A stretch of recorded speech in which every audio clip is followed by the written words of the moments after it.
Shalom saudara-saudari di dalam nama Tuhan Yesus Kristus. Terpujilah Tuhan Allah semesta alam, Tuhan Maha Tinggi, Tuhan Maha Agung. Bertemu lagi kita dalam Rhapsody of Realities TNI Malaysia. Tajuk perkongsian kita pada hari ini yaitu Tata Kasih Karunia atau Anugerah. Oleh itu, marilah kita dengan penuh keberanian menghampiri tata anugerah supaya kita menerima belas kasihan dan menemukan anugerah untuk menolong kita ketika kita memerlukannya. Ibrani 4 ayat 16. Dalam Perjanjian Lama terdapat satu tempat yang dipanggil penutup pendamaian. Itu adalah tempat kasih karunia apabila imam besar masuk ke dalam ruang Maha Kudus di mana tabut Tuhan berada. Dia berbicara dengan Tuhan dari antara kerup-kerup kemuliaan yang duduk di atas penutup pendamaian itu, tempat darah dipersembahkan. Tapi dalam Ibrani 4, Paulus menulis kepada orang Kristian Yahudi untuk membantu mereka memahami apa yang Tuhan telah lakukan dalam Perjanjian Baru.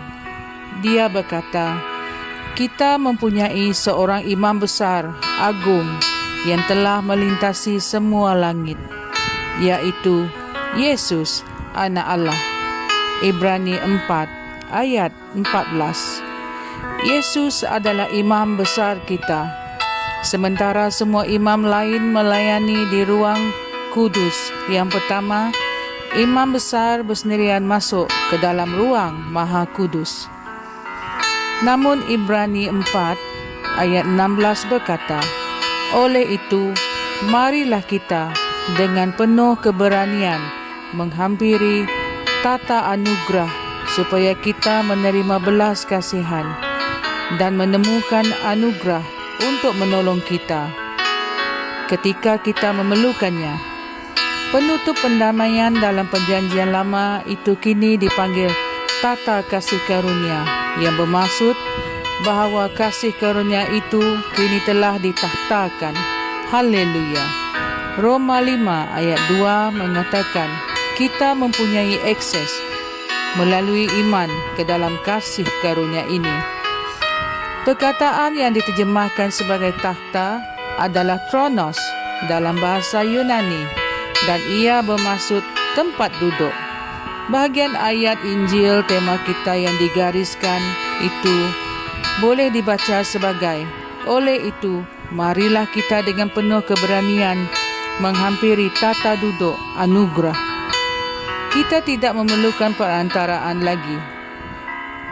Kita kini mempunyai akses di dalam Kristus Yesus untuk masuk ke dalam tata kasih karunia itu, untuk memperoleh belas kasihan dan menemui kasih karunia untuk menolong kita di saat kita memerlukannya. Tata kasih karunia adalah tempat di mana kasih karunia memerintah seperti seorang raja. Di tempat atau di tempat duduk kasih karunia itu, kamu tidak meminta apa-apa daripada Tuhan. Kamu menerima apa yang kamu inginkan. Perkataan yang diterjemahkan sebagai menerima adalah lambano dalam bahasa Yunani, yang bermaksud kamu datang untuk mengumpul atau menerima kasih karunia. Adakah kamu memerlukan kasih karunia untuk apa-apa dalam hidupmu hari ini?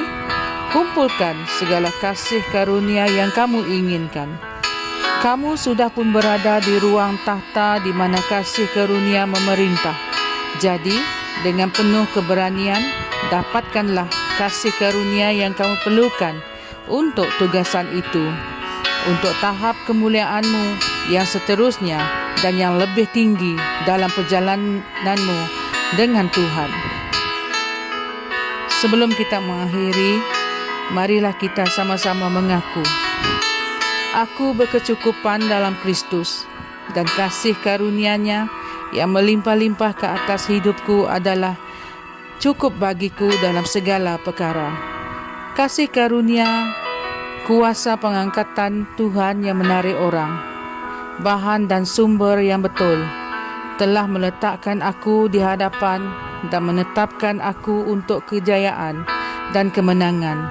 Maha mulia Tuhan. Sebagai ayat renungan tambahan, kita rujuk pada Ibrani 4 ayat 14 hingga 16 dan 2 Timotius 2 ayat 1. Tuhan memberkati. Kami percaya saudara-saudari semua telah diberkati dengan perkongsian firman dari Rhapsody Reality. Bagi sesiapa yang ingin menjadikan Yesus Kristus sebagai Tuhan dalam kehidupanmu, kamu boleh mengucapkan doa ini bersama dengan saya. Ya Tuhan Allah, aku mempercayai Yesus Kristus, Anak Allah yang hidup dengan sepenuh hatiku. Aku percaya Dia telah mati untukku, dan Allah telah membangkitkan Dia dari kematian. Aku percaya Dia hidup hari ini. Aku mengaku dengan mulutku bahawa Yesus Kristus adalah Tuhan dalam hidupku mulai dari hari ini. Melalui Dia dan di dalam nama-Nya, aku mempunyai kehidupan yang kekal. Aku telah dilahirkan semula. Terima kasih Allah kerana menyelamatkan jiwaku. Aku sekarang adalah anak Allah. Haleluya. Tanya, sekarang kamu telah menjadi anak Allah. Untuk apa-apa sebarang pertanyaan atau untuk mendapatkan lebih banyak maklumat mengenai bagaimana untuk bertumbuh sebagai seorang Kristian, anda semua boleh hantar mesej di akaun Facebook kami atau email kami di tni.msia@gmail.com. Sekali lagi, tni.msia@gmail.com. Tuhan berkati Anda semua.